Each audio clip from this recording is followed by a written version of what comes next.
Salut, c'est Trado, je suis content de vous retrouver pour la mise à jour de l'indice parisien au programme de la vidéo, l'analyse technique pour vendredi, pour la préparation de la séance de lundi également, des plans de trade, les news qui ont émaillé l'actualité et je vous retrouve de l'autre côté.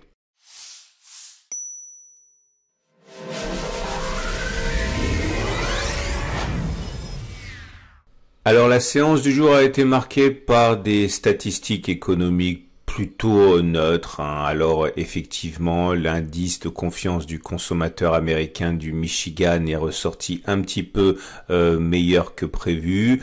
On remarque également une légère inflation, ce qui est plutôt une bonne chose parce que ça éloigne le spectre de la déflation. Il faut pas oublier que la déflation, c'est ce qu'il y a de pire, bien plus mauvais que l'inflation parce que ça tue les entreprises, hein, la baisse des prix.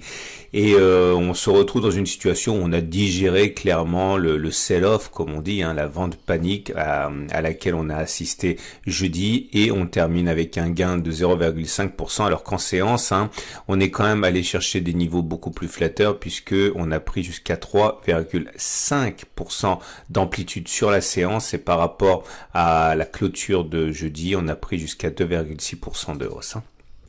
Alors, voilà où nous en sommes. Là, on voit bien, hein, que les analystes techniques et les traders sont aux commandes, hein, puisque nous sommes venus chercher plusieurs repères graphiques avant de rebondir. L'oblique ascendante noire qui figurait ici en renfort du gap 4783, 4796 et du support mineur 4771, 4783, et je vais faire un petit spoiler également la M20, hein, qui était en soutien. Tout ça a permis au cours de rebondir. On l'a vu, le gap des 4783, 4796 a été comblé, donc les baissiers ont l'esprit tranquille par rapport à ça. Je vous rappelle que c'est pas de la magie, hein, si ça s'arrête sur des supports, c'est tout simplement parce que les traders agissent de manière complètement moutonnière. Alors quand vous avez ceux qui achètent le comblement du gap, ceux qui achètent les supports mineurs, ceux qui achètent la moyenne mobile à 20 séances, qui achètent en même temps, bah ça monte, c'est tout, hein. C'est simplement des prophéties autoréalisées, l'analyse technique. Enfin non, c'est pas vrai, mais c'est beaucoup des prophéties autoréalisées, hein. Et nous avons donc également, hein, la possibilité de construire un grand canal orange qui m'a été soufflé par des tradosauriens qui se reconnaîtront. Je l'avais pas vu, ok, et il est très beau en fait, hein. C'est un grand canal orange comme ça qui permettrait donc d'envisager, c'est ça l'intérêt, hein, un repli jusqu'à cette borne basse du canal orange, donc pourquoi pas 4600, 4610, avant éventuellement de repartir de l'avant en respectant ce canal orange. Bon, je dis pas qu'on va y aller, mais je dis simplement qu'il y aura des mouvements acheteurs sur cette zone, d'autant que ça correspond à un autre support, comme vous pouvez le voir ici, 4562, 4570. On peut envisager de latéraliser, hein, et d'aller chercher ce canal orange vers les 4694 où il rencontrerait le support mineur des 4694, 4717. Enfin, on sait jamais ce qui va se passer. Il faut être extrêmement humble et ne pas tenter de découvrir ce que va faire le marché, mais simplement savoir comment les traders, comment le marché risque de réagir sur tel ou tel niveau, hein. Alors, nous sommes dans une situation également où nous avons deux scénarios concurrents à plus court terme, je pense. Le scénario d'un drapeau, comme ça. Ok, donc on en a déjà parlé hier, j'en reparle un peu aujourd'hui. On peut tout à fait avoir ça. Il faut savoir que les drapeaux se cassent plus souvent par le haut que par le bas, donc ça voudrait dire à terme un scénario optimiste avec une reprise de la hausse. On verra.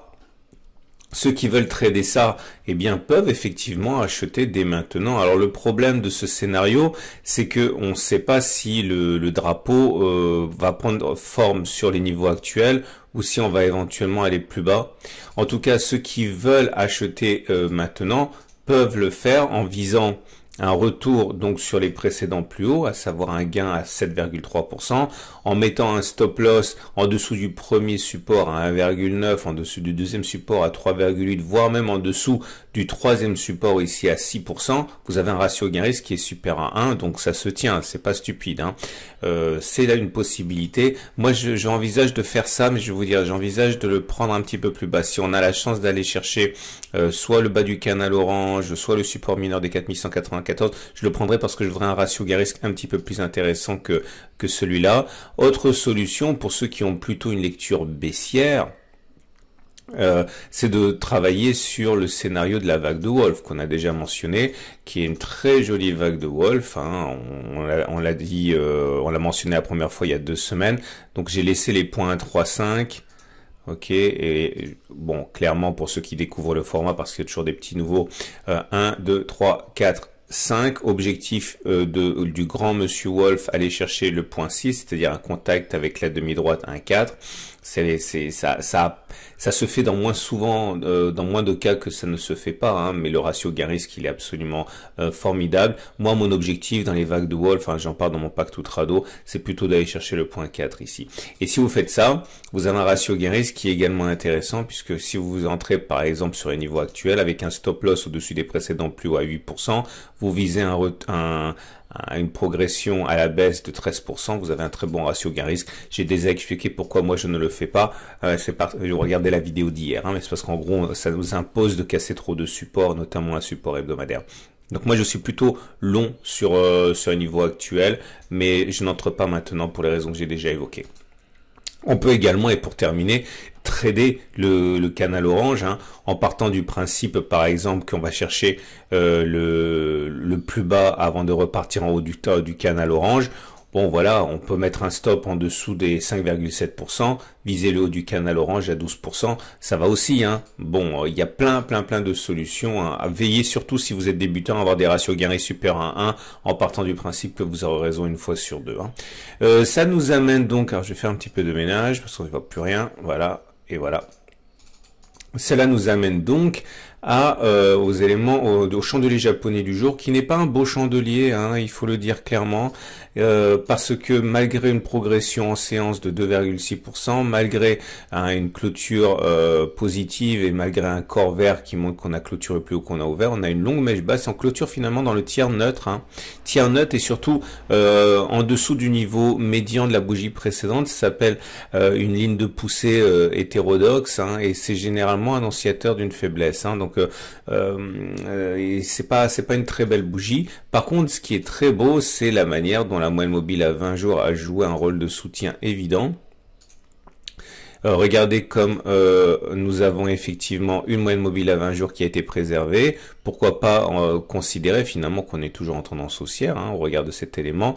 Regardez la moyenne mobile à 7 jours qui est baissière, donc la tendance de court terme par contre elle est baissière. Attention, il y en a qui tradent à la baisse les contacts avec la M7, hein, puisque finalement c'est une tendance de court terme, hein, et donc si on va chercher la M7, elle risque de jouer résistance, puisque des traders vont la shorter. Moi, ce que j'aimerais, ah oui, les bandes de Bollinger, bon, pas grand chose.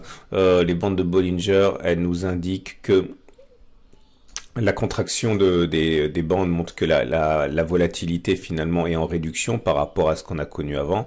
Bon, elle était exceptionnelle, hein, cette augmentation de la volatilité précédente.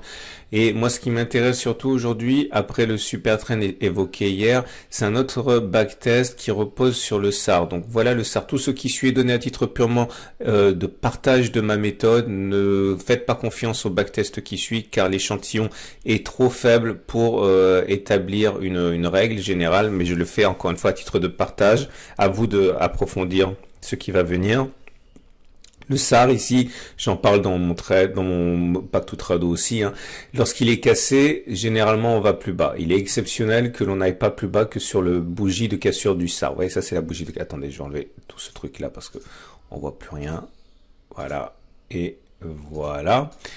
Donc, je disais que lorsque l'on casse le SAR, il est exceptionnel que l'on n'aille pas plus bas que sur la bougie de cassure. Donc, ça a déjà été fait aujourd'hui, hein, donc ça c'est une chose qui est établie. Par contre, moi, ce que je voudrais backtester, c'est la chose suivante. On va faire le backtest en considérant que le test est gagné si on clôture plus bas que sur la bougie de cassure du SAR, ce qui n'est pas le cas pour l'instant, puisque vous voyez, on est allé plus bas, mais on n'a pas clôturé plus bas. Et si on le fait avant de recasser le SAR à la hausse. Clairement, ça voudrait dire qu'on n'aurait pas fini d'aller bas si le test est réussi. Ok, alors voilà ce que ça donne. Un test réussi ici, vous voyez. Ça a cassé. On n'a pas recassé le SAR à la hausse avant d'avoir clôturé plus bas. Donc, test réussi. Un autre test ici qui est réussi, vous voyez, SAR cassé à la baisse, et puis on va en aller plus bas avant de recasser le SAR à la hausse. Également ici, test réussi, on a clôturé plus bas que sur la bougie de cassure du SAR. Un test ici qui a été loupé, hein, on n'a pas réussi, on a cassé le SAR ici, mais on a repassé le SAR à la hausse avant de clôturer plus bas. Test réussi, test réussi. Test loupé, ok, on a cassé le SAR à la baisse, mais on a recassé le SAR à la hausse avant de clôturer plus bas. Test réussi, test loupé, test réussi, réussi, réussi, réussi, réussi, et vous voyez se profiler la conclusion de ce test.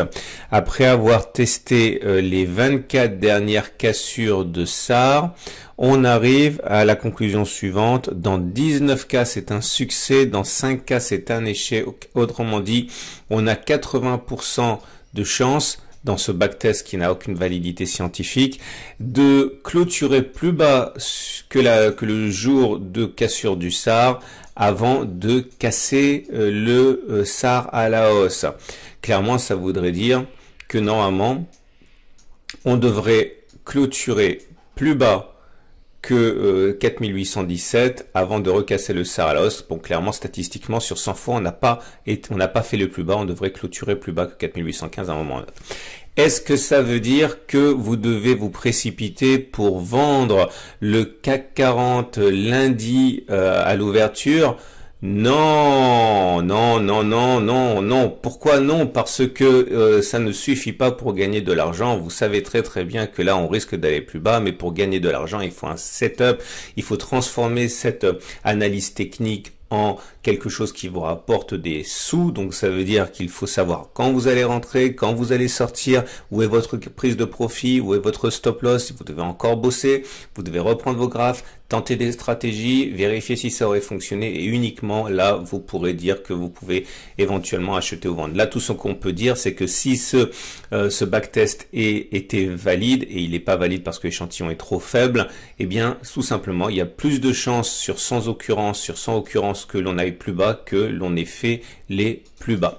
Voilà, ce qui nous amène aux indicateurs techniques que voilà.